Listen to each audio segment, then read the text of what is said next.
Bonjour et bienvenue pour ce rendez-vous hebdomadaire des affranchis où nous décryptons l'actualité la plus brûlante. Et cette semaine, notre vidéo s'intitulera « Et si le petit cosmonaute chinois faisait de notre pays une autre planète ?»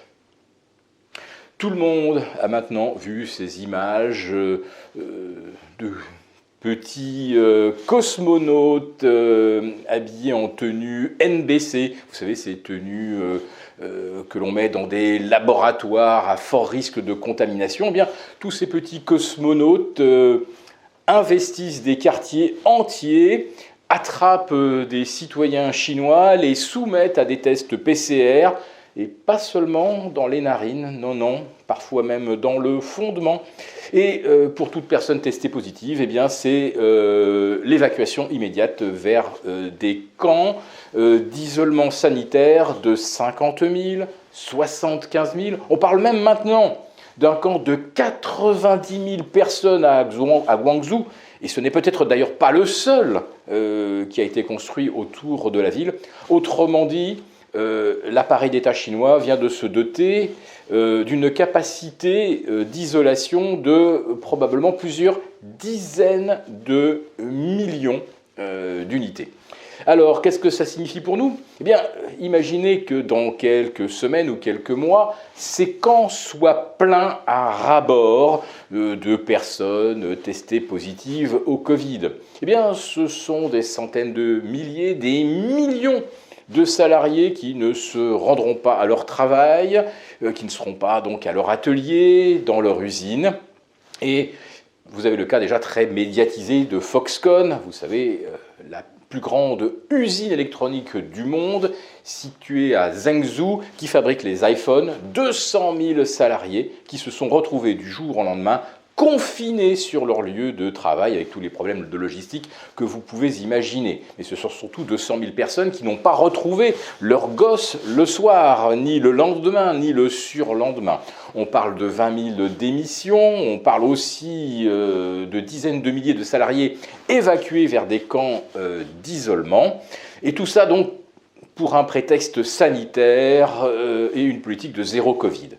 Bon, on se doute un petit peu que cela n'a rien de vraiment sanitaire et que c'est une façon de rappeler à la population chinoise qu'après 25 ou 30 ans d'exubérance, d'individualisme, l'individu n'est rien et l'État est tout et l'État est infaillible. Et ces petits cosmonautes qui, sans état d'âme, attrapent de pauvres gens innocents pour les envoyer dans des camps d'internement, ceux-là sont complètement formatés à l'idée qu'effectivement, l'État est infaillible. Alors, quelles conséquences pour nous des malheurs des Chinois ? Quand vous avez cette épée de Damoclès qui plane au-dessus de votre tête, de ne pas rentrer chez vous ce soir et de vous retrouver dans un camp d'isolement à 25-30 km de chez vous, sans possibilité de visite, il y a un moment où le show-off, le paraître, exhiber les dernières bottines LVMH, le dernier sac Hermès, ce n'est plus vraiment la priorité.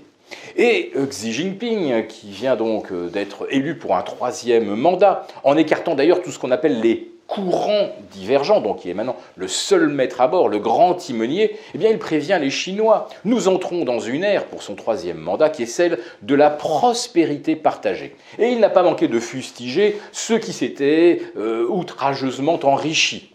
Autrement dit, cela invite à tous ceux qui ont pris le goût de vivre à l'occidental et un petit peu à la façon Hollywood, de faire profil bas.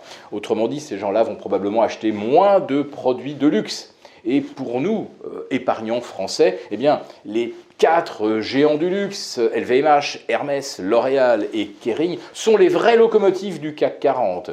Si les achats de produits de luxe ralentissent en Chine, ça risque de poser des problèmes. Et puis pour les autres industries, les confinements massifs, ce sont de nouvelles disruptions qui risquent à nouveau de freiner l'activité dans le secteur automobile.